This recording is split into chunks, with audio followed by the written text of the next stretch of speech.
Western railway ડિવિઝનના ઇપ્સ સરોજ કુમારી વાર્ષિક inspection માટે Vapi railway station પહોંચ્યા હતા. દર વર્ષની જેમ વાર્ષિક ઇન્સ્પેક્શનોએ વાપી રેલવે સ્ટેશને શનિવારે બરોડા રેલવે પોલીસ વિભાગના એસપી સરોજ કુમારી આવ્યા હતા. રેલવે પોલીસ કર્મીઓ સાથે લોક દરબાર યોજી તેમને પડતી તકલીફોની પણ સુનાવણી થઈ હતી. જ્યારે વર્ષ દરમિયાન પોલીસ તરફથી શું કામગીરી કરાઈ તેની ચકાસણી થઈ હતી. એસપીએ જણાવ્યું કે આખા ડિવિઝનમાં ખાસ કરીને વલસાડ જિલ્લો દારૂની હેરાફેરીમાં મોખરે હોય આ પ્રવૃત્તિ અટકાવવા વધુમાં વધુ કેસ કરવામાં આવશે. જ્યારે રેલવે સ્ટેશને તેમજ ટ્રેનોમાંથી ફોન ચોરી અને સામાનની ચોરીમાં વધારો થતા પેસેન્જરોમાં જાગૃતિ લાવવા સ્ટેશન પર ટ્રેનોની માહિતી સાથે પોતપોતાના ફોન અને સામાન સુરક્ષિત રાખવા અનાઉન્સમેન્ટ કરાશે. કઈ ટ્રેન વચમાં રોકી દેવાય છે તેની પણ તપાસ થશે, જેમાં સ્થળ તપાસ કરી આરોપીઓ સુધી પહોંચવા એક્શન પ્લાન તૈયાર કરાશે. ટિકિટ વિનાના ઇસમોની તપાસ થશે. આઈપીએસ સરોજ કુમારીએ વધુમાં જણાવ્યું કે રેલવે સ્ટેશને પ્લેટફોર્મ કે ટ્રેનની ટિકિટ વગર ફરતા લોકો ઉપર ખાસ નજર રખાશે. ખાસ કરીને કારણ વગર ફરતા લોકો જ કોઈ પણ ક્રાઇમને અંજામ આપી ફરાર થઈ જતા હોય છે. શંકાસ્પદ ઇસમો પાસેથી ફોન મળતા ફોન તેનો જ છે કેમ તેની પણ તપાસ કરાશે.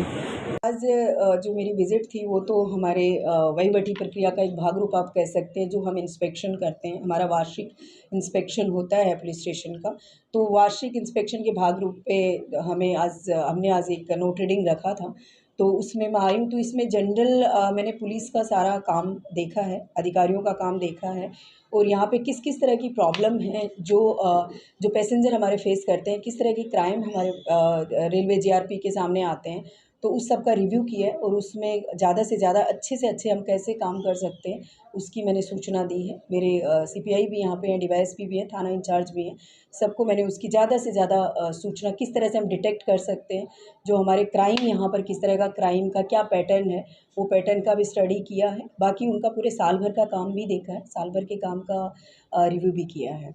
और उसके साथ साथ पुलिस की जो, क्योंकि ये हमारा वार्षिक इंस्पेक्शन होता है, तो इसमें हमें सभी पुलिस को भी मुझे मिलना है और सभी की रजूआत भी सुननी है, और वो सारी रजूआत सुन के उसका निकाल भी करना है, तो रजूआत भी मैंने सुनी है।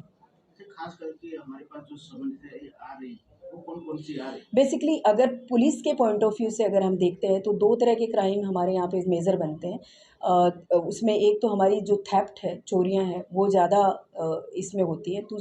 दूसरा जो है वो प्रोहिबिशन का, मतलब इस पार्ट में खास करके प्रोहिबिशन की एक दूषण है, वो बहुत ज़्यादा हम कह सकते हैं, वो पूरे एंटायर मतलब वलसाड़ पे लागू होता है। तो वो रेलवे कहीं न कहीं माध्यम बन जाता है, तो उसमें कैसे हम उसको रोक सकते हैं, तो उसके लिए हमने एक स्ट्रेटजी बनाई है कि हम ज़्यादा से ज़्यादा केस करेंगे, ज़्यादा से ज़्यादा मतलब लोगों को उसमें लोगों की तरफ से भी हमें सूचनाएँ मिलें, इस पर हम काम करेंगे। दूसरा जो मोबाइल थेफ्ट है, उसमें 2 तरह से हम काम कर सकते हैं कि हम उसमें अवेयरनेस भी बढ़ा सकते हैं कि लोग, यहाँ मैंने सूचना दी है कि हम बीच-बीच में हमारा अनाउंसमेंट, ट्रेन का अनाउंसमेंट होता है, तो बीच-बीच में हमारा वो अनाउंसमेंट भी होता रहे कि लोग अपने सामान का ध्यान रखें।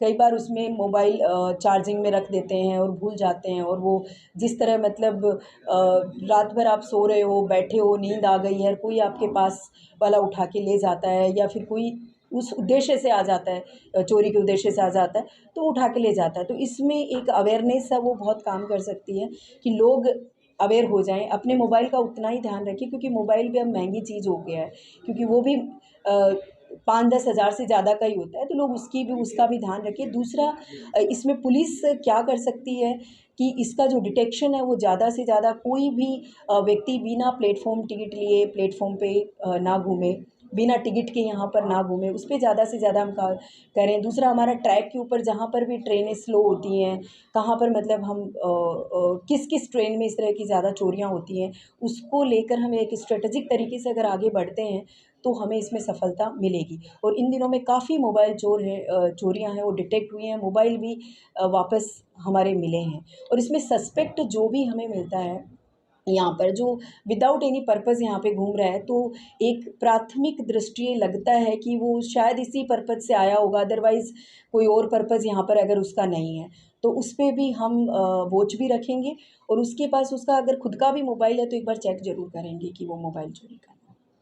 खास करके हाँ, इसके लिए भी ऑलरेडी अभी जस्ट मेरी अभी हाउसिंग के जो हमारे एग्जीक्यूटिव इंजीनियर हैं जो सूरत बैठते हैं उनसे मेरी बात हुई।